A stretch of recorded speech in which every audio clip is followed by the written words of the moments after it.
बच्चों good morning. साखियाँ पाठ जो कि पहला काव्य पाठ है, इसका अभी तक हम 1 2 3 इन 4 यहाँ तक 4 पदों का अर्थ जान चुके थे। ठीक है, अब हम आज 5वां 6वां और ये करेंगे। ठीक है, 7वां करेंगे। हिंदू मुआ राम कही मुसलमान खुदाई, कहे कबीर जो जीवता जो दुह के निकटी ना जाई। हिंदू राम राम कहता है, ठीक है, हिंदू राम राम रटता रहता है और मुसलमान खुदा खुदा चिल्लाता रहता है। ठीक है, यहाँ कभी कहते हैं कि हिंदू राम राम का नाम लेकर अपनी भक्ति प्रदर्शित करता है और मुसलमान व्यक्ति जो है वो खुदा खुदा कहकर अपनी भक्ति भावना प्रदर्शित करता है। कहे कबीर सो जीवता जो दुह के निकट न जाए। कबीर कहते हैं कि जीवित आदमी या जीवित इंसान वही है, सच वास्तविक रूप से जीवित इंसान वही है जो दुह के निकट न जाए, जो इन दोनों के निकट नहीं जाता है। ठीक है, जो इन दोनों के निकट नहीं जाता, मतलब इन दोनों से दूर है। अर्थात कहने का मतलब ये है कि जो मैं हिंदू हूँ, ये मुसलमान है, ये सब नहीं मानता है, बस ईश्वर को ही जानता है। न वो हिंदू का होता है न मुसलमान का होता है, वो तो सबका होता है। इस भावना को रखने वाला व्यक्ति ही कैसा है, जीवित है, अन्यथा कोई भी जीवित नहीं है, बस वो तो एक अंधानुकरण कर रहे हैं। ठीक है, यहाँ पर कहने का मतलब है कि हिंदू मुसलमान तो हमने बनाया है, हम मनुष्यों ने बनाया है, ईश्वर ने तो केवल इंसान बनाया है। और जो इंसान केवल एक ईश्वर को मानता है वो किसी भी रूप में नहीं मानता, बस केवल ईश्वर एक होता है, ना वो हिंदू का होता है ना मुसलमान का होता है, तो वही इस संसार में जीवित माना गया है या जीवित होने के समान है। दूसरा, काबा फिरी काशी भया रामही भया रहीम, मोट चून मैदा भया बैठी कबीरा झीम। कबीर कहते हैं कि काबा फिरी काशी भया, जो मनुष्य है ईश्वर को प्राप्त करने के लिए काबा, यानी काबा मैंने बताया था, काबा है मुस्लिम लोग होते जो उनका तीर्थ स्थल होता है। ठीक है, तो ईश्वर को ढूंढने के लिए कोई काबा जाता है, कोई काशी घूमता है। ठीक है, रामी भया रहीम, कोई राम कहता है कोई रहीम कहता है। ठीक है, काबा में भी ईश्वर की तलाश में लोग जाते हैं और कोई काशी भी जाता है, और जो इन स्थानों पर नहीं जा पाते हैं वो राम राम कहकर ईश्वर को ढूंढते हैं और कोई रहीम कहकर ईश्वर को ढूंढता है।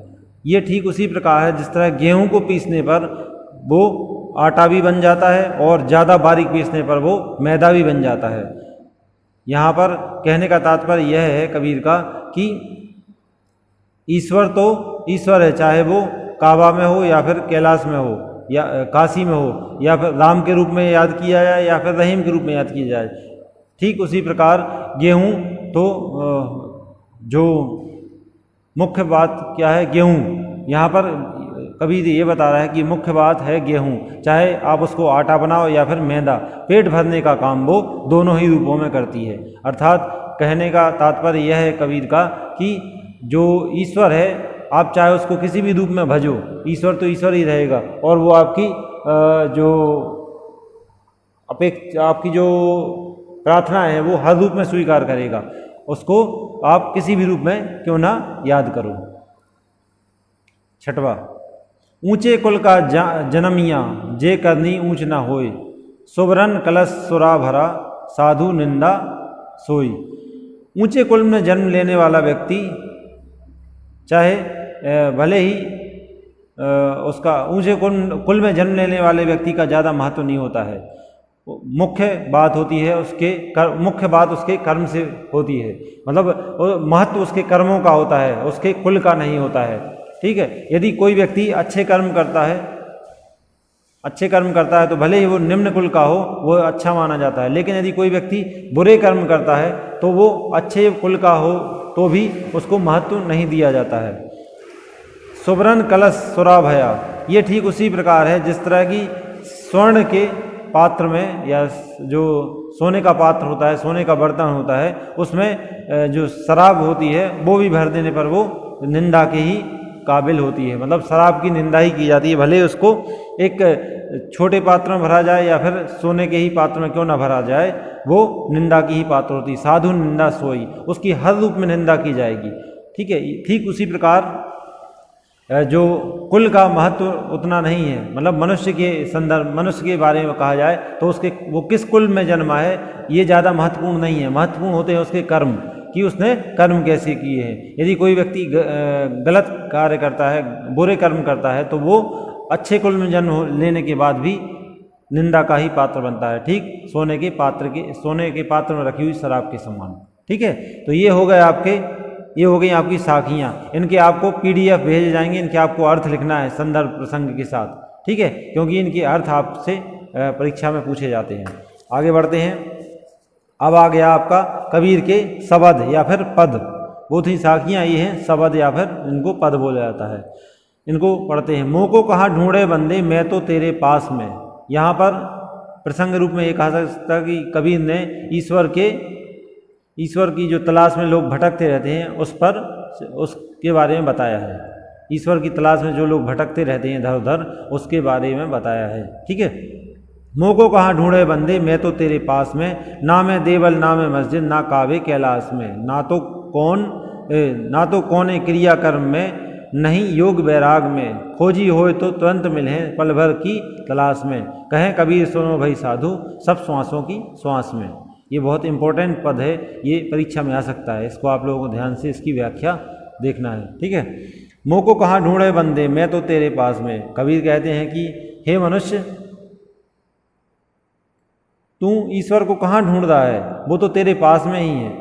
ठीक है, वो तेरे आसपास ही है, तेरे अंदर ही है। ना मैं देवल ना मैं मस्जिद, ना मैं किसी देवालय में हूँ, ना मैं किसी मस्जिद में हूँ, ना काबे कैलाश में, और ना ही काबा। मैंने बताया था अभी इस दोहे के पहले, काबा मतलब मुस्लिमों का जो तीर्थ स्थल होता है वो, और कैलाश जो हिंदुओं का तीर्थ स्थल होता है वो।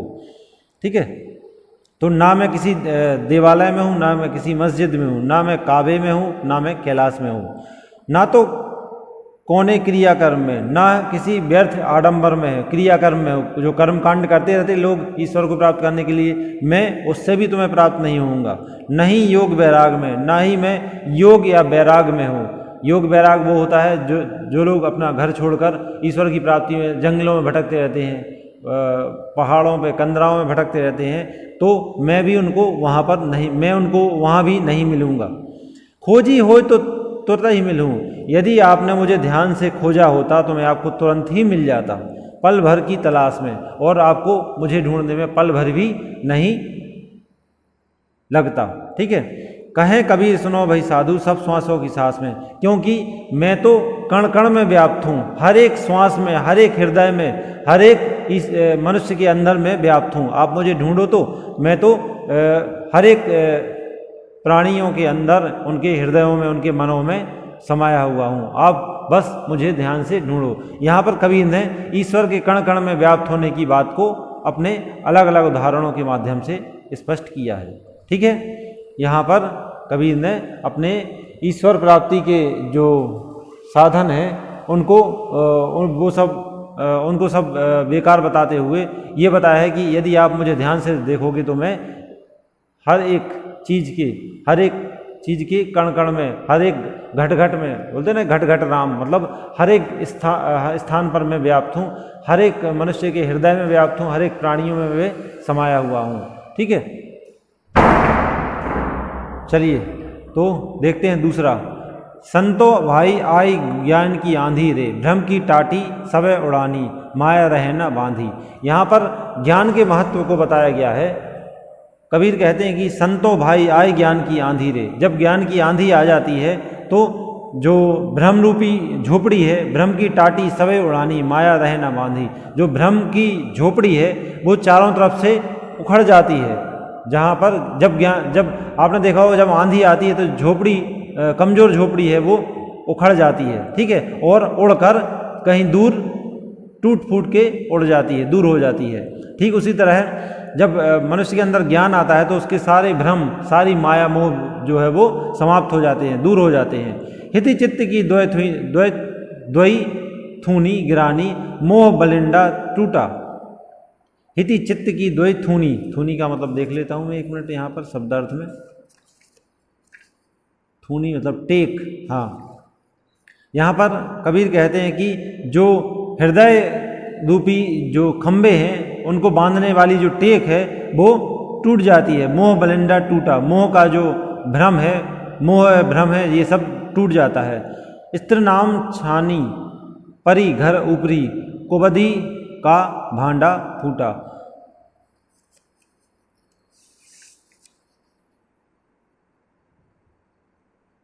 छप्पर की मजबूत मोटी लकड़ी, छानी मतलब छप्पर। स्त्री नाम छानी, परी घर ऊपरी, जो घर का ऊपर का छप्पर होता है, कुबधी का भांडा फूटा, वो उड़ जाता है और उसके अंदर की सारी चीज़ें क्या हो जाती हैं, खुल जाती हैं, ओपन हो जाती हैं। ठीक है। स्त्री नाम छानी, घर ऊपरी, कुबधी का भांडा फूटा। भांडा फूटा मतलब जब व्यक्ति का ज्ञान दूर हो जाता है, ज्ञान प्राप्ति के बाद ज्ञान की आंधी आती है और उसका ज्ञान दूर हो जाता है, तो सारी सच्चाई, भांडा मतलब भांडा फूटना मतलब जो गलत बातें होती हैं वो उजागर हो जाती हैं, सच्चाई सामने आ जाती है। कुबधी का भांडा फूटा, जो भांडा फूटना मतलब वास्तविकता सामने आ जाती है। जोग जुगती करी संतों बांधी, निर्चू चुभे न पानी। जोग जुगती मतलब जुगत करके जो हम, निर्चू थोड़ा, चुभे चूता है, रिश्ता है। जोग जुगती कर मतलब हमने जो जुगाड़ करके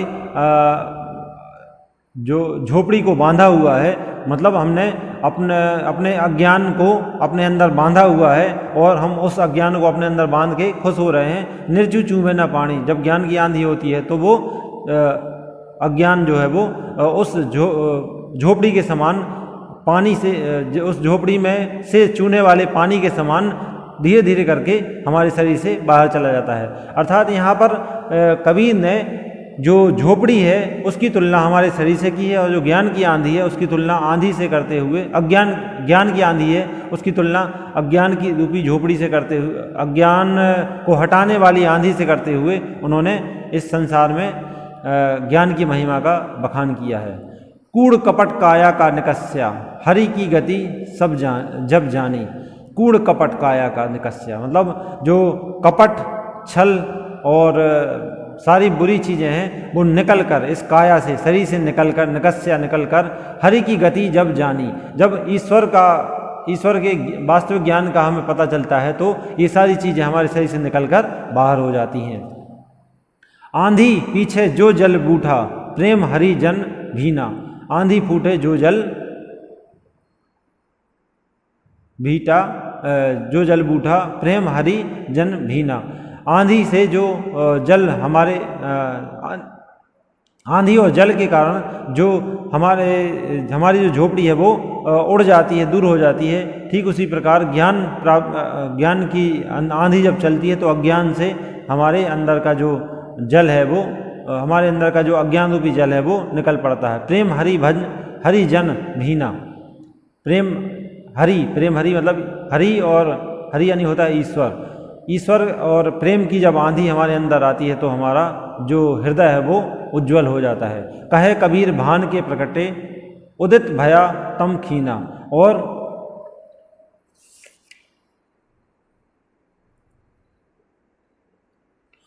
जो पानी बरसा है, ज्ञान रूपी पानी बरसा है और क्षीण हुआ है, और जो झोपड़ी क्षीण हुई है मतलब अज्ञान हमारा जो क्षीण हुआ है उससे उदित भया तम खीना, प्रकट भय मतलब हमारा जो ज्ञान है वो प्रकट हो जाता है और हमारा जो भान है, अज्ञान रूपी भान है वो चला जाता है। इस तरह यहाँ पर कबीर ने इस बात का खंडन किया है कि शरीर के अंदर अज्ञान का जो समय है वो ज़्यादा समय नहीं रहता है। इसकी तुलना उन्होंने झोपड़ी और आंधी से की है। अज्ञान की तुलना उन्होंने झोपड़ी से और ज्ञान की आंधी की तुलना उन्होंने ज्ञान से की है।